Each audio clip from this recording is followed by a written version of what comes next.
Hey everybody and welcome back to a new video. My name is Timo Varakas and today I'm here to talk to you about Final Fantasy 7 Rebirth.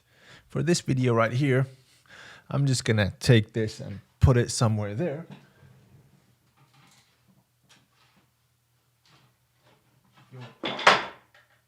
It didn't quite fit. It almost fit. Okay, so what I did is I put 110 hours into Final Fantasy 7 Rebirth and I'm here to tell you my opinion about the game. So just a little backstory here. I know everything about the compilation. I played the games, I watched the movie, I've read the books, so I'm a big fan of the compilation. Now straight off the bat, spoiler warning, this is not a spoiler-free video. I'm gonna go into some details concerning the last chapter, some quests, some end-game content, etc. So if you haven't played the game through, go and play it first, come back after that. Now I will be comparing some things to the original FF7, but I will try to keep this at a minimum because I do think this is its own story arc, its own game. The original is there, this game is here, it's always there and it's great. This one, it's great too, but it's here. They're just a different thing, you know? Now let's start with the world. The world is immersive, it's beautiful, and if I have to compare it to some other world, it's the world from FF15, but it's more alive. That said, yet it feels like it's a little bit dying, pun intended. That didn't make it any less beautiful though. From the grasslands to Nibelheim, I was constantly in awe of my surroundings, taking pictures, capturing moments, especially one moment after the Condor mission where the Condor flies on top of a mountain and spreads its wings. I knew this game was something special, but that scene, that nailed the coffin for me. And now talking about coffins, some places and some scenes in the world are a little bit underwhelming, like Shinra Manor. This is the point where I compare a little bit to the original. The original Shinra Manor, it consisted of 2 floors, or actually 3 floors. It had a lot of secrets, it had a lot of rooms to explore, and one of them was the secret staircase that led to the basement. Now, how secret is that elevator when it's just there? Around the place, but Sephiroth was nowhere to be seen.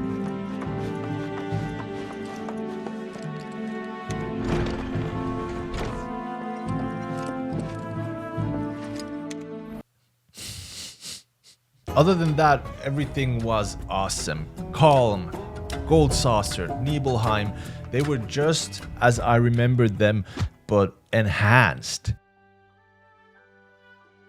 And talking about enhancing things, the music enhances everything. Now Square Enix is known for its great music among games and how it enhances the gameplay and the story elements of those games, and this is no exception to the rule. The world overture always stays the same, excluding Gongaga that had its own beautiful overture, but it stays the same. Like, it stays the same, but it's different. It's different, it stays the same. You know what I mean? It's always there, and you see the differences in the different regions, and it just makes you more immersed in the world. The music is constantly changing. When you get into fights, it changes during those fights, it changes afterwards, and different kind of scenes you get into, it changes during that too. So it's not just the same music over and over again, and it's beautiful that it is changing because in the original, the music, it was in a loop. For example, Cold Saucer was a nightmare.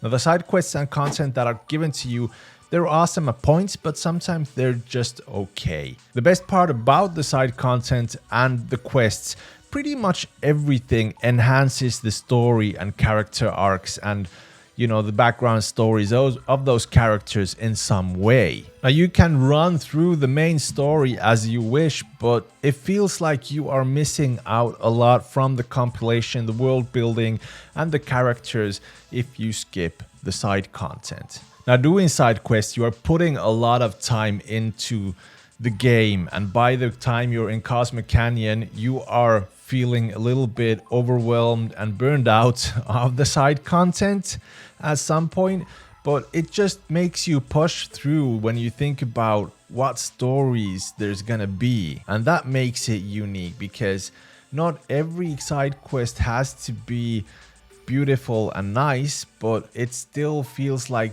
there's a great reward at the end of it. If it's not an item, if it's not some gear, it's always something story related. Even if you feel like Charlie and Mia are constantly bickering, their voices are annoying, and you don't feel like doing their quests, it's still worth it, because in the end, when you've done the tasks that they've given to you, there is something worthwhile there that actually made me feel like there was a meaning to all those combats and all those things that I gathered for them and did for them. The ending result is just beautiful. I loved it.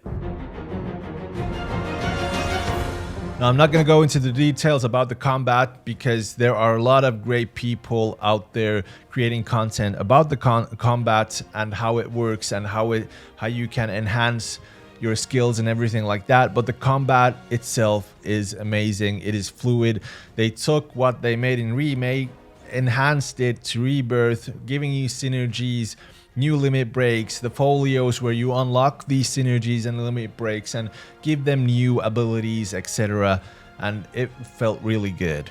The satisfaction of finding new combinations with materia, that's there too. Like, one of my favorites is using HP absorption, enemy skill. From enemy skill, use plasma discharge, and then you got your ATB boosts and everything, and it's just a killing machine. Or put it onto Yuffie and use double ganger, and she becomes an explosive Yuffie after that.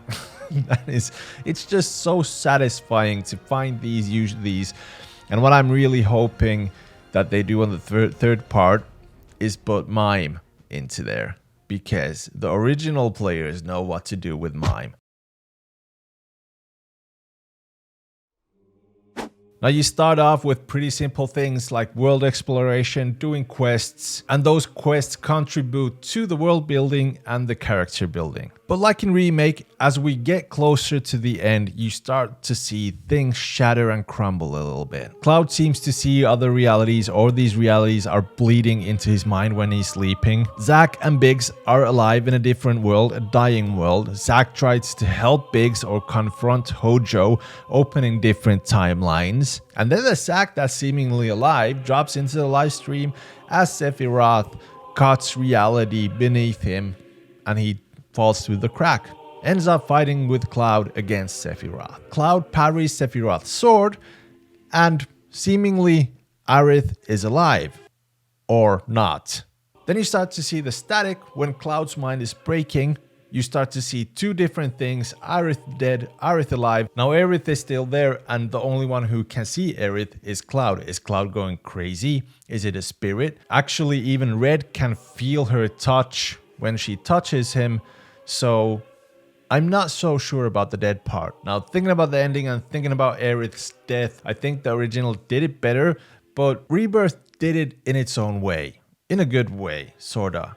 Everything is kinda mushed up into this different timeline situation thing, but still, it's actually kinda good. Now, I could feel Cloud's loss when Aerith's life was slipping through his fingers. I felt the anger when Sephiroth flicks Aerith's blood against Cloud. But still, this game isn't about loss to me. This new retake is more about defying fate, and that said, it might mean something. The ending, the story, it is at points really confusing, but that is the best part about it. I think that when we were younger and played the original FF7, we played it with friends, we talked about it with friends, we didn't have any online connections and stuff like that. So now it is sort of like that if you think about it. We are constantly talking, what is going to happen next? What is the world going to be like? What is the fate of Aerith? What is the fate of Cloud? Is it going to end the same? Is it going to end differently? What we thought about different scenes and situations.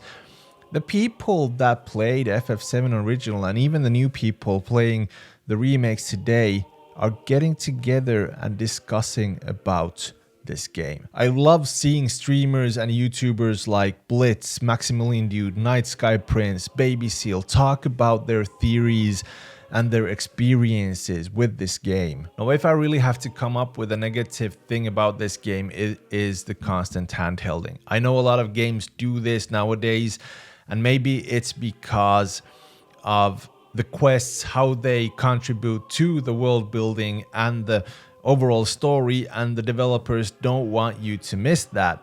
But if I remember correctly, in FF7, you had a lot of things like Lucretia's Cave and the Chocobo Sage, who you found by yourself. Even the Knights of the Round, you found by yourself. There was no quest or anything to go and find it. You just have to stumble upon it, if I remember correctly. There might be somebody talking about it, I don't know, but still, I stumbled upon it. And they are missable things. If you don't have Vincent in your party when you go to Lucretia's Cave, you don't know anything about Vincent after that. There's no backstory. Those are missable things. And the story just goes on. Now, this might be a little bit old school and maybe the nostalgia talking, but there was a lot of things in Final Fantasy games throughout the series until FF12 that you had a lot of things you could miss. Even FF12 had a lot of missable things and secrets that you just had to find by yourself, or really focus on the dialogue that the NPCs gave you, that you could go there and find it. And that is sort of the thing that I miss about the old Final Fantasy games compared to the new ones and new games in general. Of course, there's Dragon's Dogma 2, and there's a lot of things that you can do there and explore and see things for yourself without the handholding, but I want that to be implemented some way into a Final Fantasy game. Now that I played the game and I'm doing this review, did nostalgia have an effect on the game? Yeah, it did. But it didn't have that much that it would change the overall picture of the game. Of course, it's really nice to play the game and have those moments that you realize that, okay, you know where this thing is coming from and how it implemented onto Rebirth. But otherwise, it doesn't change the whole picture, because it's been ages since I played FF7, the original. Like the Condor bit, for example. Like I said, it flies onto the top of the mountain and I had to take a picture of that moment.